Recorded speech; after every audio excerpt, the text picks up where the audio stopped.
In this video, we will set up our project, and for that, we have go to github.com/uspk and /frontend repo. It has all the basic setup for Next.js library to work, and we will go and copy the link, go inside terminal, and we will copy git clone Udemy and hit enter. Now we have Udemy copied right here. We will go inside Udemy, we'll run npmi, it will install all the necessary node modules, and we will go inside Udemy and npm dev. Good. Now we go to localhost 3000, sorry. Here is the front end, and inside front end we have basic setup. We have landing, we have create account, sign in account, sign into account form, we have forgot password, and let's go back home.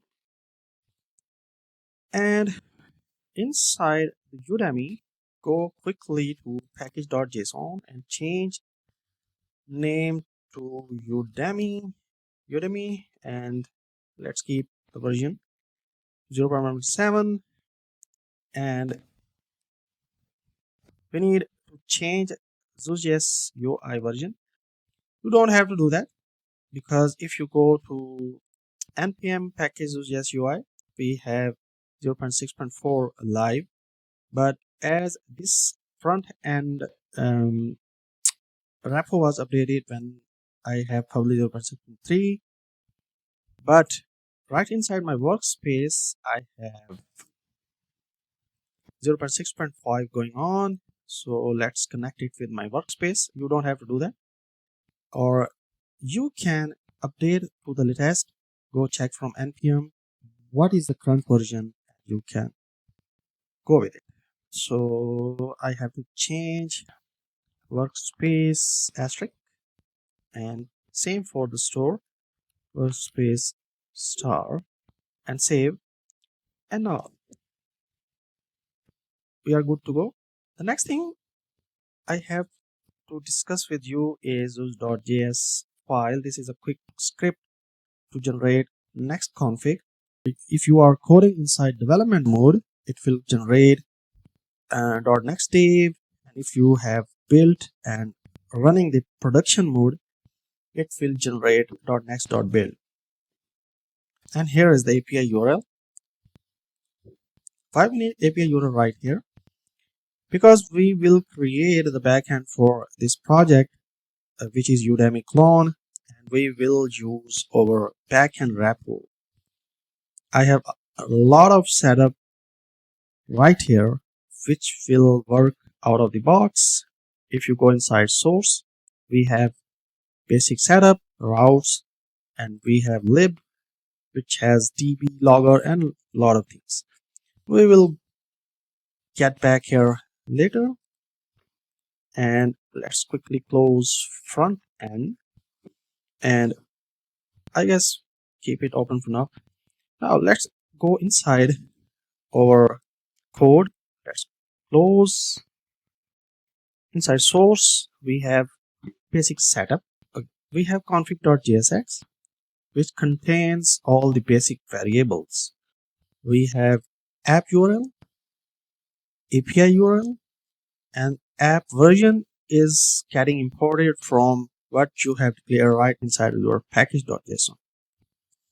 And we have an admin email, rewrite after auth, and we will get back here when we are changing a lot of things with respect to what or which page we are working on. And we have a middleware. This is typical Next.js middleware, and inside app we have our main structure.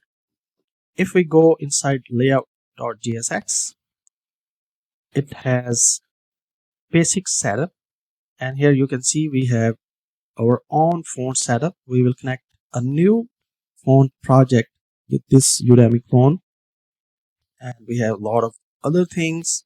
We don't have to change it. And inside a wrapper, we have a basic setup with the provider, use provider.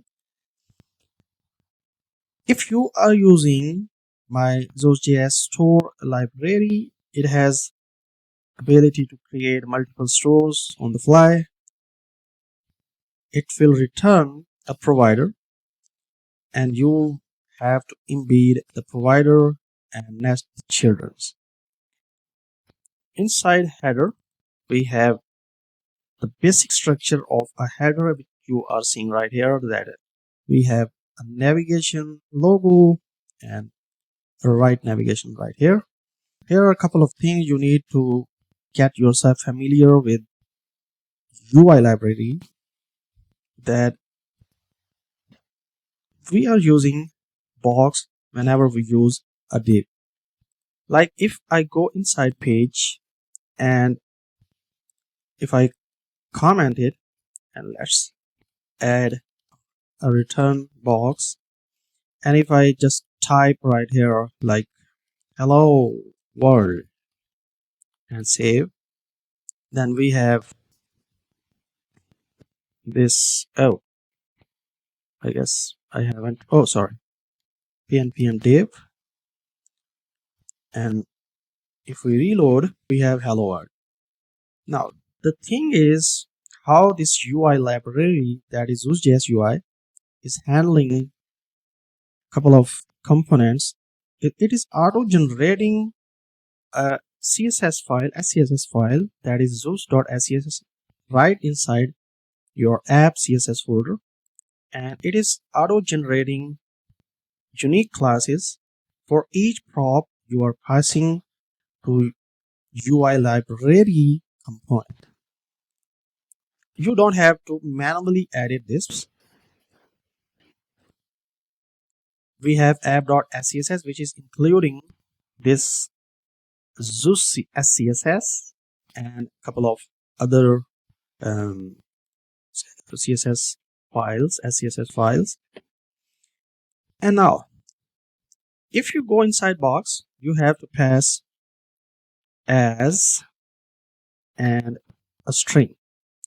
And inside this string, you have to use short, what should we call it? Short keywords instead of passing like a typical class name. And inside as, let's say we need a background of red.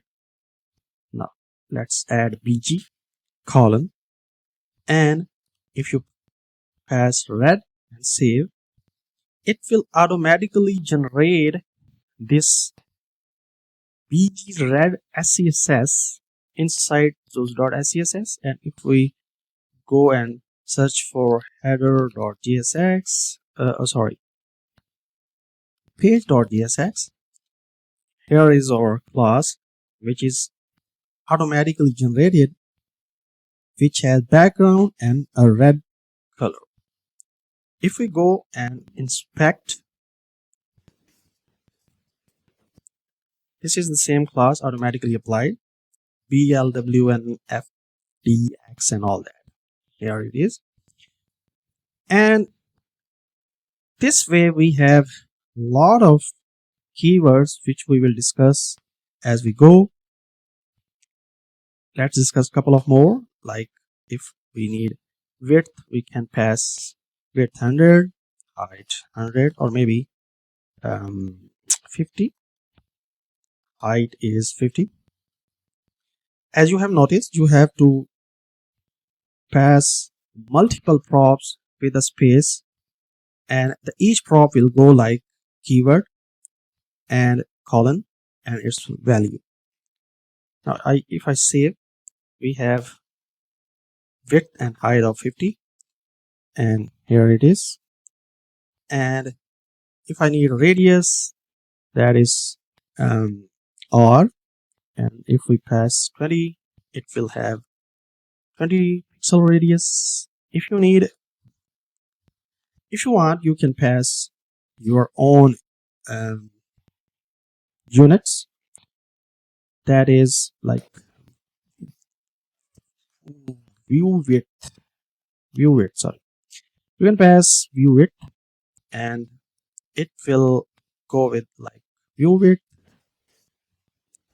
If you select, and here it is, width 50. Now if we go back into zoom.css and check, all these props are being generated right here. You don't have to manually edit again and again and switch between SCSS and GSX and scratch your head. Next.js will handle it for you. We have a lot of components we will cover one by one. Okay, this is it for now, and see you in next video.